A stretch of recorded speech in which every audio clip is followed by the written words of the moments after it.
तेरा बाप एक बार आ जाना माई तेरा बाप होई के सवार। रॉक रिकॉर्डिंग स्टूडियो नौलपुर बाजार। कैसे जियब ए जिंदगी के बता दहना कैसे जियब ए जिंदगी के बता दहना माई से रावा पे होई के सवार एक बार आ जाना माई से रावा पे होई के सवार एक बार आ जाना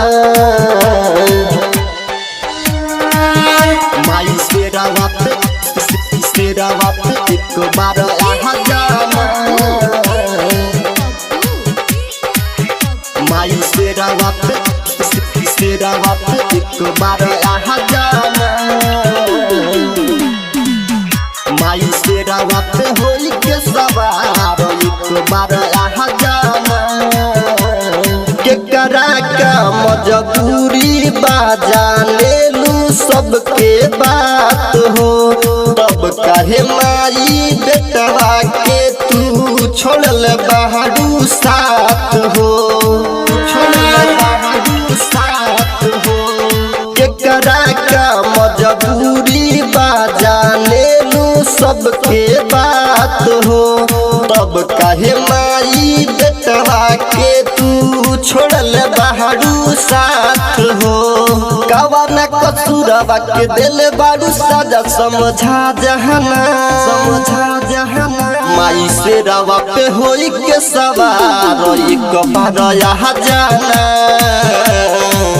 माई से रावा पे होई के सवार एक बार आ जाना माई से रावा पे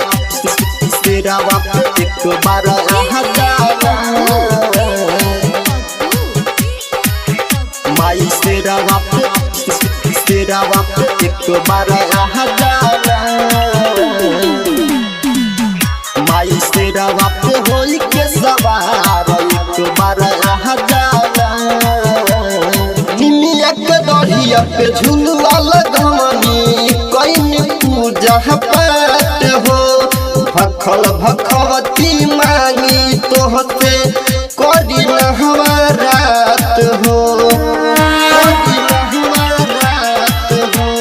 निमिया के दढ़िया पे झुलुआ लगवनी कईन पूजा पाठ हो भखल भखवती मांगी तोहते करी नहवा रात हो राजकुमार धनंजय के बढ़ल विपत्तिया मिटा जहना माई से रावा पे होई के सवार एक बार आ जाना माई से रावा पे होई के सवार एक बार आ जाना। रॉक रिकॉर्डिंग स्टूडियो नौलपुर बाजार।